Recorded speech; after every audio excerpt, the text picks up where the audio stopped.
कभी रात में दोस्तों के साथ कैंपिंग की है?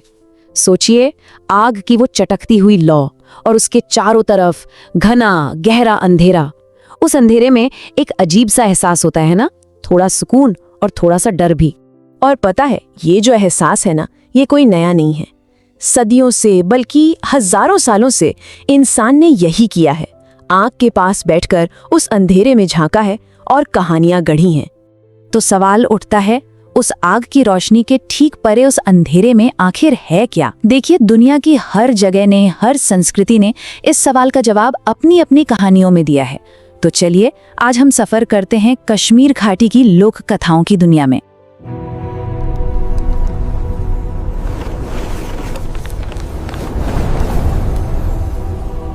तो हमारी पहली कहानी वो एक ऐसे डर से निकलती है जिसे शायद हम सब ने कभी ना कभी महसूस किया होगा। घने जंगल में अकेले खो जाने का डर। मिलिए ब्रह्म राक्षस से।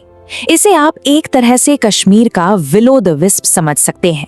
मतलब एक ऐसी रहस्यमयी रोशनी जो घने अंधेरे में उम्मीद की तरह दिखती है, आपको अपनी तरफ बुलाती है, पर असल में वो एक बहुत बड़ा धोखा है। जरा सोच कर देखिए इसका रूप। सिर पर आग से भरा एक बर्तन और माथे पर सिर्फ एक लेकिन बहुत तेज चमकती हुई आंख। इसका इरादा एकदम साफ है। ये भटके हुए मुसाफिरों को उनके रास्ते से बहकाता है और उन्हें खींच कर ले जाता है किसी खाई, किसी अंधेरी गुफा या सीधे मौत के मुंह में। तो ये कहानी एक तरह से एक बहुत बड़ी चेतावनी है कि जंगल में हर चमकती चीज सोना नहीं होती। तो ये तो हुई अनजाने के डर की बात। अब चलते हैं माहौल के असली खतरों की तरफ। और कश्मीर की बात हो तो वहाँ की कड़ाके की सर्दियों से बड़ा खतरा और क्या होगा। तो मिलिए रंतास से। ये वो नाम है, वो कहानी है जो शायद हर कश्मीरी बच्चे ने सर्दियों की लंबी अंधेरी रातों में अपनी रजाई में दुबक कर सुनी होगी। लेकिन ये सिर्फ एक भूत की कहानी नहीं है। रंतास असल में कड़ाके की ठंड के असली खतरों का प्रतीक है, जैसे हाइपोथर्मिया या बर्फ में रास्ता भटक जाना। ये कहानियां बच्चों को घर के अंदर महफूज रखने का एक तरीका भी थी। देखिए, लंबे बाल, नुकीले दांत, लंबे नाखून, ये सारी चीजें तो किसी भी डरावनी कहानी में मिल जाएंगी। पर रंतास की जो सबसे अजीब और डरावनी पहचान है ना, वो है उसके उल्टे पैर। सोचिए, एक ऐसी चीज जो दिखने में तो आपकी तरफ आ रही हो, पर उसके कदमों के निशान उल्टी दिशा में जा रहे हो। ये एक छोटी सी डिटेल है, पर कहानी में एक ऐसा खौफ पैदा कर देती है जिससे भूलना बहुत मुश्किल है। और सबसे हैरत की बात तो ये है कि ये सदियों पुरानी कहानी आज भी लोगों के जहन में जिंदा है। 2021 में, सोचिए, ज्यादा पुरानी बात नहीं है। जब एक अजीब सी चीख की आवाज इंटरनेट पर वायरल हुई तो लोगों के दिमाग में सबसे पहला नाम रंतास का ही आया। इससे पता चलता है कि ये लोक कथाएं हमारी सोच में कितनी गहराई तक बसी हुई है। और आज भी जब कोई चीज समझ नहीं आती तो हम इन्हीं कहानियों में जवाब ढूंढते हैं। तो अब तक हमने डर और अंधेरे की बात की, लेकिन लोक कथाओं का कैनवस बहुत बड़ा होता है। वो सिर्फ डराती नहीं, बल्कि प्यार, जादू और बलिदान जैसी गहरी भावनाओं को भी उतनी ही खूबसूरती से दिखाती हैं। और हमारी अगली कहानी बिल्कुल ऐसी ही है। ये कहानी है कश्मीर की सबसे मशहूर लोक कथाओं में से एक। कहानी है हीमार और नागराय की। एक इंसानी राजकुमारी और पानी के नीचे बसे एक रहस्यमयी राज्य का नाग राजकुमार। और यहीं पर यह कहानी और भी ज्यादा दिलचस्प हो जाती है। देखिए, नागराय सिर्फ एक नाम नहीं है, ये नाम कश्मीर की जमीन से ही जुड़ा हुआ है। संस्कृत में एक शब्द है नागराज, जिसका मतलब होता है नागों का राजा। और कमाल की बात यह है कि कश्मीरी भाषा में नाग का मतलब पानी का सोता या झरना भी होता है। तो यहाँ मिथक और भूगोल यानी कहानियां और जमीन एक दूसरे में ऐसे घुल मिल गए हैं कि उन्हें अलग करना नामुमकिन है।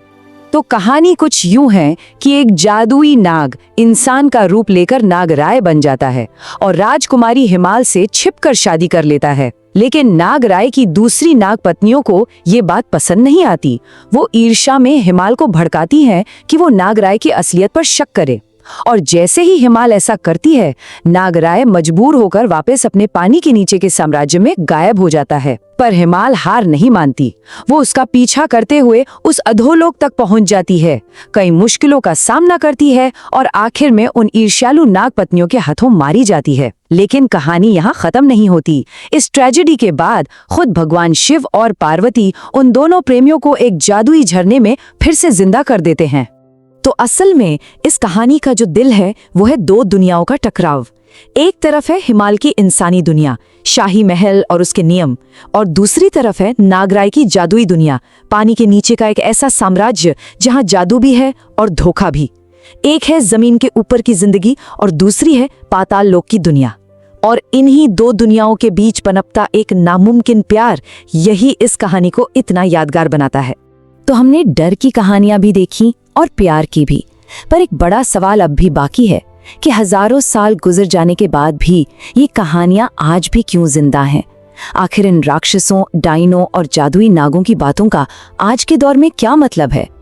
देखिए, इसका जवाब ये है कि ये कहानियां सिर्फ मनोरंजन नहीं है, ये असल में किसी भी संस्कृति का अपनी दुनिया को समझने का तरीका है।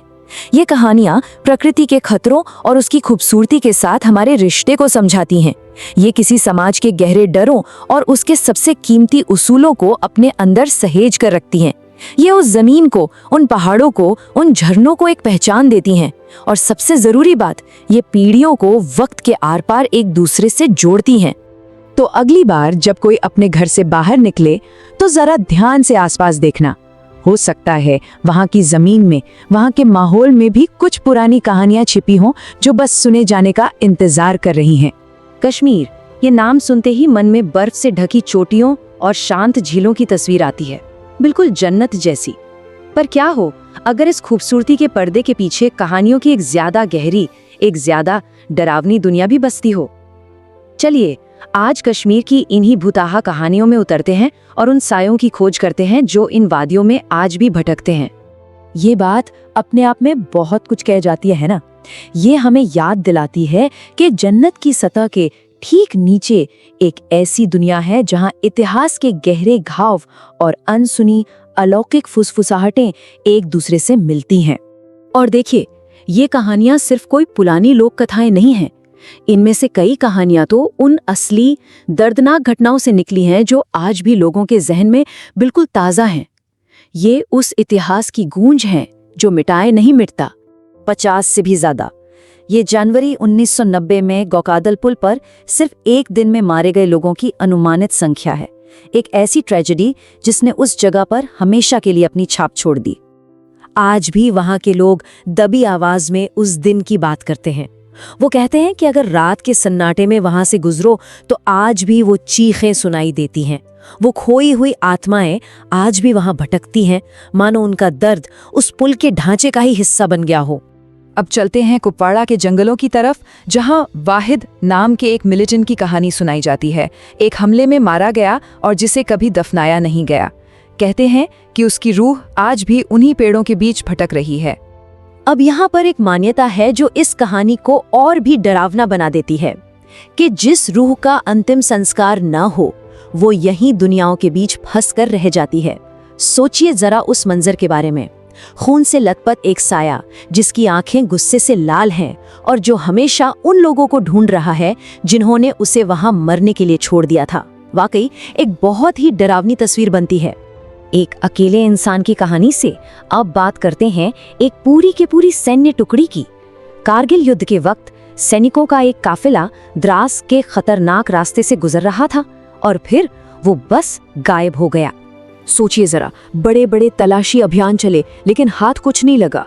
ना वो बड़ा सा आर्मी का ट्रक, ना कोई सामान, ना ही कोई सुराग। ऐसा लगा जैसे वो पूरी की पूरी यूनिट हवा में ही कहीं गुम हो गई हो। और जब कोई सबूत ही ना मिले तो पीछे रह जाता है एक ऐसा राज जो वक्त के साथ और गहरा होता जाता है। आखिर उनके साथ हुआ क्या? इसका एकमात्र सुराग जो आज तक मिलता है वो एक भूतिया कहानी है, एक सिख कैप्टन के साई की। कहते हैं कि वो आज भी वहां भटकता है, अपनी यूनिट के लिए मदद मांगता है, इस बात से बिल्कुल अनजान कि जिस जंग में वो लड़ रहा था वो तो दशकों पहले ही खत्म हो चुकी है। तो अब तक हम उन भूतों की बात कर रहे थे जो इतिहास की किसी घटना से जुड़े थे, पर अब हम उन कहानियों की तरफ बढ़ते हैं जो कश्मीर की जमीन से ही जुड़ी हैं। ऐसी जगहें जो खुद अपने आप में श्रापित महसूस होती हैं। खूनी नाला यानी खून की नदी। जम्मू श्रीनगर हाईवे पर इस खतरनाक रास्ते का ये नाम सिर्फ इसके जानलेवा मोड़ों की वजह से नहीं पड़ा है। इस कहानी के कुछ पक्के नियम हैं और बड़े डरावने नियम हैं। कहते हैं कि खून से सनी एक सफेद साड़ी में एक औरत दिखती है। वो या तो लिफ्ट मांगती है या बस आपको घूरती रहती है। उसे नजरअंदाज करना या उसकी आंखों में देख लेना मौत को दावत देने जैसा है, जैसा कि एक ट्रक ड्राइवर के क्लीनर ने अपनी जान देकर सीखा। अब श्रीनगर में एक घर की कहानी सुनते हैं जहां एक हंसता खेलता परिवार रातों रात गायब हो गया। और वो अपने पीछे क्या छोड़ गए? मेज पर लगा हुआ खाना जो किसी ने नहीं खाया और अटारी में मिले खून के धब्बे। जो भी इस जिन हाउस में जाने की हिम्मत करता है वो अजीब अजीब बातें बताता है, जैसे उनके जूते अपने आप घर के बाहर फेंके हुए मिलते हैं, अजीब आवाजें आती हैं और वहां रहने वाले अक्सर बीमार पड़ जाते हैं। गुरेज वैली के घने जंगलों के बीचों बीच एक खास पेड़ है, एक ऐसा पेड़ जिसके पास जाने से भी स्थानीय लोग सबको मना करते हैं। वो कहते हैं कि अमावस्या की रात, यानी जब आसमान में चांद नहीं होता, उस रात इस पेड़ को छूना मतलब मानो किसी बुरी ताकत को अपने अंदर आने की दावत देना हो। और इसके बाद एक ऐसी बीमारी होती है जिसका कोई इलाज नहीं मिलता। अच्छा, अब इंसानों के भूतों से हटकर बात करते हैं उन पुराने गैर इंसानी जीवों की जो सदियों से कश्मीर की कहानियों और लोगों के डर में जिंदा हैं। कश्मीरी लोक कथाओं में दो ऐसे जीव बहुत मशहूर हैं। एक है वाईवोफ, जो किसी अपने की आवाज निकालकर आपको धोखे से खतरे में ले जाता है, और दूसरा है पिस्ता बोकाच, एक ऐसा शैतानी साया जिसे देख लेने का मतलब ही है मौत। और ये सिर्फ कश्मीर की ही बात नहीं है, आसपास के इलाकों में भी ऐसी ही मिलती जुलती कहानियां हैं जो दिखाती हैं कि पूरे हिमालय क्षेत्र में बुरी आत्माओं को लेकर डर और मान्यताएं एक जैसी ही हैं। तो अब सबसे बड़ा सवाल ये उठता है कि इतनी खूबसूरत जगह पर ये डरावनी कहानियां इतनी जिंदा क्यों हैं? इनका आखिर मकसद क्या है? सच तो ये है कि ये सिर्फ डराने वाली कहानियां नहीं होती, ये एक तरीका है समाज का अपने डर को, अपने दुख को समझने का, अपनी यादों को जिंदा रखने का और उन चीजों को समझाने की कोशिश करने का जो समझ से परे हैं। आखिरकार ये कहानियां हम इंसानों के बारे में ही कुछ बताती है, हमारी उस गहरी जिज्ञासा के बारे में जो हमें हमेशा अनजानी और रहस्यमयी चीजों की ओर खींचती है, और हमारे उस यकीन के बारे में कि इस दुनिया में बहुत कुछ ऐसा है जो हमारी नजरों से परे है। तो ये सोचने वाली बात है कि क्या ये कहानियां सिर्फ अतीत के जख्मों का आईना है, या फिर जन्नत की इन वादियों के साये में वाकई कुछ ऐसा है जो पुराना है, असली है और आज भी जिंदा है।